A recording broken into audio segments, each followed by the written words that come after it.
How different is LA's midfield without Sarvis and Donovan? Well, I think Sarvis was a little bit of an unsung hero for them last year. You look at the goals and the assists he got. You know, he got some key goals and key assists at key moments.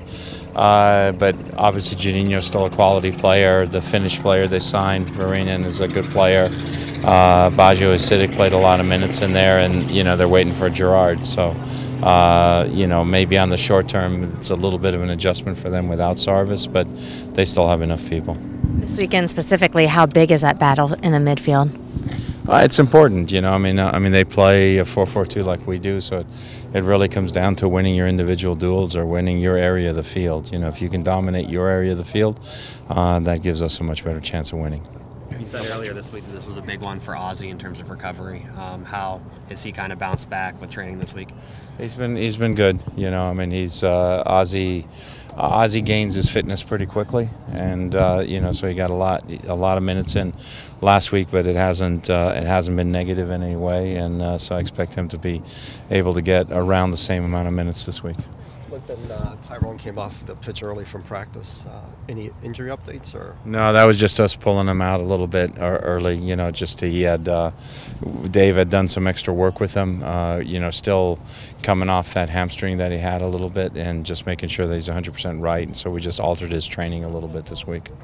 Has your own midfield change with Pineda out, and I assume Marco back available?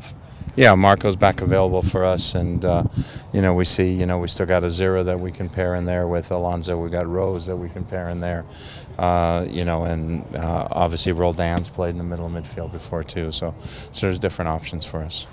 Do you guys see LA as a grudge match any more than any other game, or maybe you try and keep it even? But no, I mean, you know, when you look at it over the years, over the last, you know, 5-6 years, you know, there have been other teams that have gotten to MLS Cups, but when you look at the 5-6 years in regular season, I think us and LA have been the top two teams in terms of points.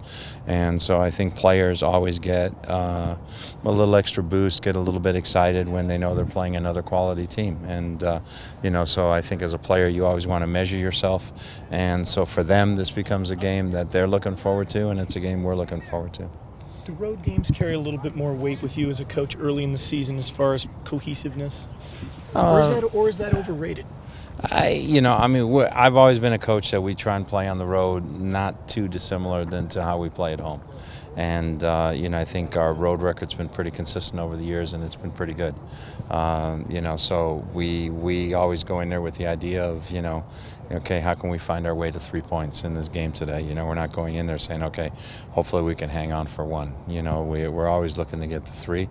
And I think that makes us a more relaxed team on the road. You know, doesn't make us think about, okay, well, we got to, you know, bunker it in. But as I've said many times before, each game takes its own personality, and you sort of read how the game's going, and then you make adjustments from there. How do you kind of rate what you've gotten from your wingers so far this year? I know Marco has been a little in and out, but Lamar being able to kind of gain some consistency here. You know, being very frank, you know, we need to get more from our wingers. We need to get more production. You know, we need to get, you know, more production from Nagel. He hasn't had a good start to the season, but, you know, he's a competent player. And we need to get, you know, the same from Marco. We need him to get on the score sheet as well with goals and assists. So we definitely need to get them more. But you know, they're both training well. You know, Kovar's an option out there. Roldan's played out there. But, you know, those guys have to be involved in the culmination of our attack as well. Yeah, and there was some speculation outside the organization more than inside that maybe you guys would try to bring in another winger.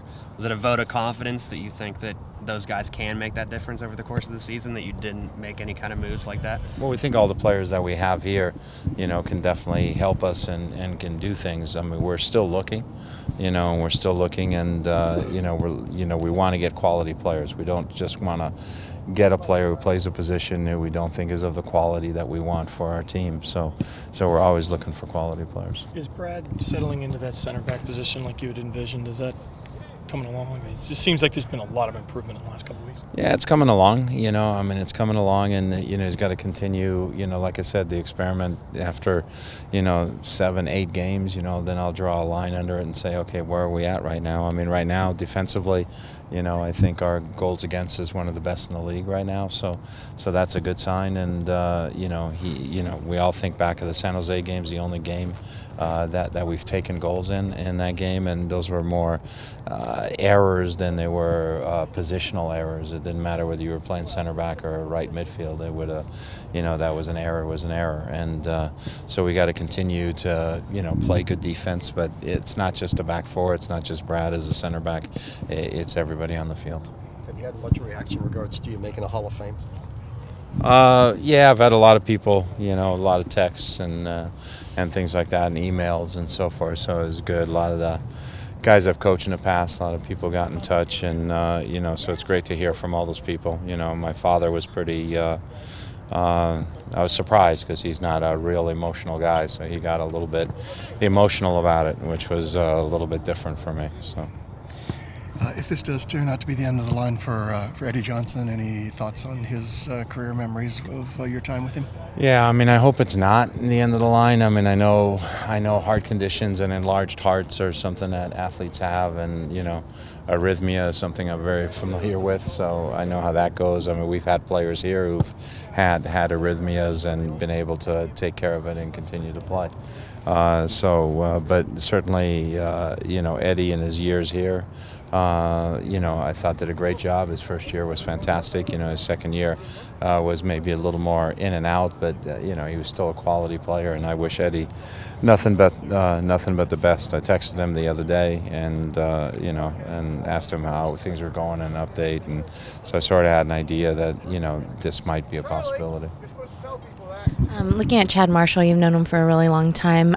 What do you like about his passing ability and kind of being able to control the back line? Chad he's a pretty cerebral guy. He doesn't get overly excited one way or the other, and he's definitely grown, and by leaps and bounds in his years in the league. He'll be the first to admit that when I first got to Columbus, him and me bumped heads a little bit, on certain things. But, he adjusted, I adjusted, and, he's been great. That's why I tried to get him here and eventually was able to get him here. But he just reads the game really well. He's much quicker in his first 2 steps than people think, and he's much better with the ball than people give him credit for. How have you seen him help Brad with him being a center back now? Well, they have a good relationship off the field, so it's a little bit like Ozzie and Pineda. So there's good communication between the two of them. They talk.